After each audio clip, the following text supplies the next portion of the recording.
Saludo. Muy buenos días, pueblo dominicano, y buenos días a todos los hispanohablantes.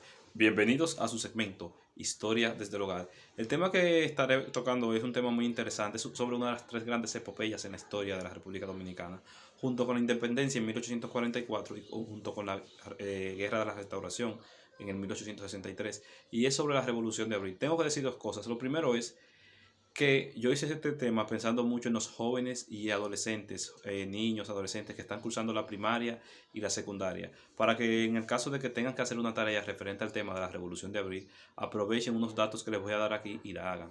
Tengo que mencionar que el video lo voy a dividir en tres etapas diferentes: antecedentes o causas de la Revolución de Abril, la Revolución de Abril en sí y lo que fueron las consecuencias de la Revolución de Abril. El primero es este video que estaré hablando acerca de las causas que causaron la Revolución de Abril y sus antecedentes. Tengo que mencionar que la Revolución de Abril tiene dos etapas. Una que fue la etapa de la Revolución, que fue una etapa interna, en la cual era un conflicto nacional interno entre hermanos, entre dos bandos. Uno que quería la vuelta de la Constitución y la vuelta de Juan Bosch al poder, y otro que no lo quería. Entonces, a partir del día 28 de abril del 65 se convierte en lo que fue una guerra patria. ¿Por qué? Porque República Dominicana pasó de tener un problema interno a combatir al imperio más poderoso del mundo en ese momento, que era Estados Unidos. ¿Por qué? Porque Estados Unidos hizo su segunda intervención militar en el país, 28 de abril de 65. Para algunos fue la tercera, porque siempre se ha dicho en la historia que la primera fue de 1916 al 1924, que es la formal. La segunda, como le dije, empezó el 28 de abril de 65.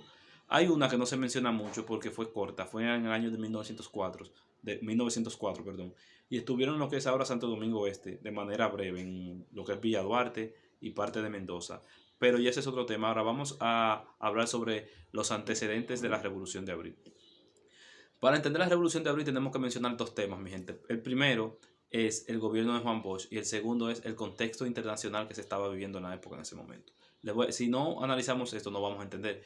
Le voy a mencionar que el contexto internacional que se estaba viviendo en ese momento principal era la Guerra Fría. Como algunos saben, niños, adolescentes, pero los que no saben, la Guerra Fría fue una especie de enfrentamiento indirecto, o sea, una competencia entre Estados Unidos y la Unión Soviética para saber qué sistema iba a gobernar el mundo, si el socialismo soviético o el capitalismo norteamericano. Entonces, aquí, América Latina, como ustedes sabrán, es la zona de influencia de Estados Unidos por su cercanía. Entonces, ¿qué pasó?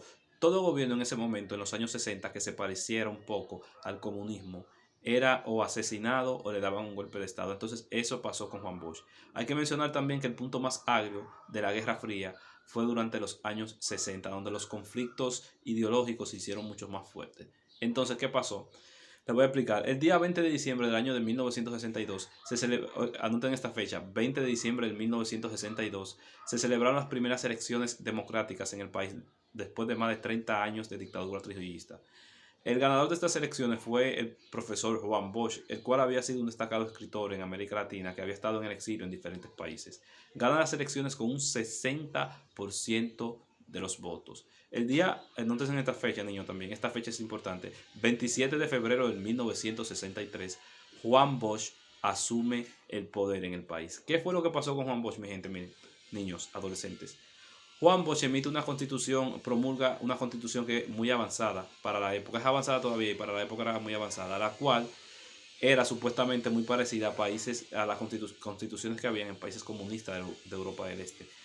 Y las medidas que tomaban afectaban muchos intereses y esos grandes empresarios que tenían intereses le hicieron una campaña que era comunista. Entre las medidas que podemos mencionar de la constitución de Juan Bosch estaba la primera, algunos existen ya, le daba el mismo derecho a los hijos nacidos fuera del matrimonio que a los hijos nacidos dentro del matrimonio, o sea, el derecho a la herencia, el derecho a todo eso, se lo daba.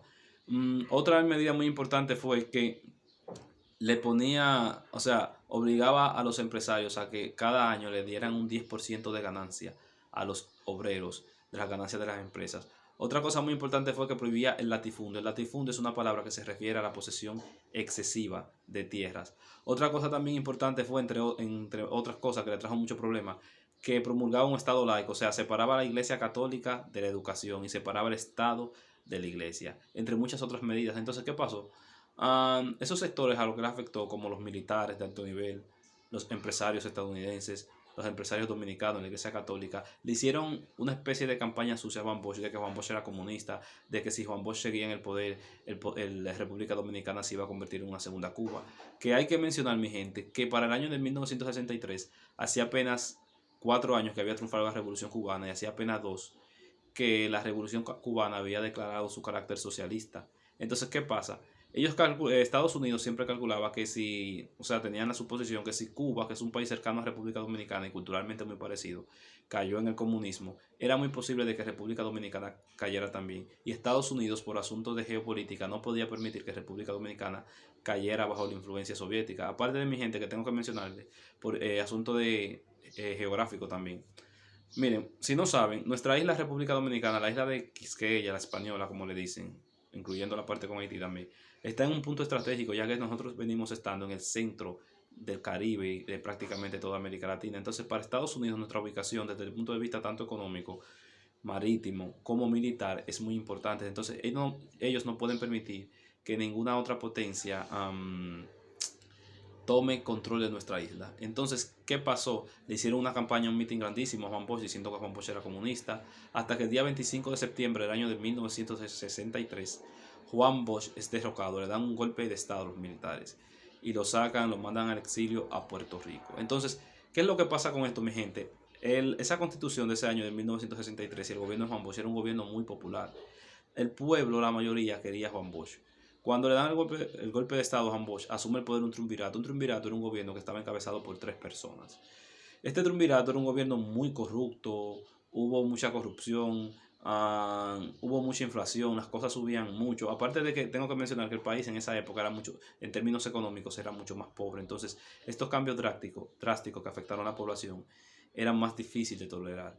Las personas empezaron a, vamos a decirlo así, a irse en contra del triunvirato. Tengo que mencionar un acontecimiento muy importante que pasó, que fue que en noviembre del año de 1963, el líder del 14 de junio, el movimiento 14 de junio, que primero había sido un movimiento antitrujillista, fundado a finales de los años 50, principios del 60, para intentar derrocar a Trujillo.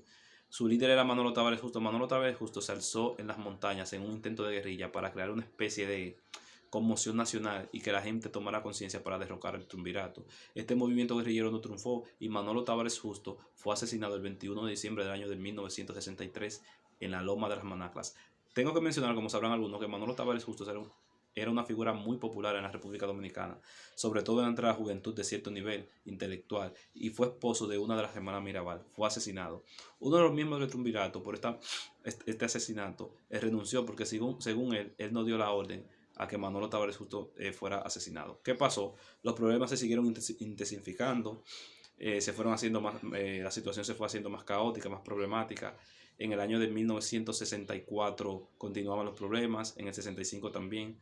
Entonces, ¿qué pasó? Un teniente coronel de nombre Rafael Tomás Fernández Domínguez, que la autopista de San Isidro aquí se llama como él, y una estación del metro ahora mismo que está cerca de San Bí también se llama como él, hijo de Ludovino Fernández. Ludovino Fernández fue uno de los militares principales de la tiranía de Trujillo.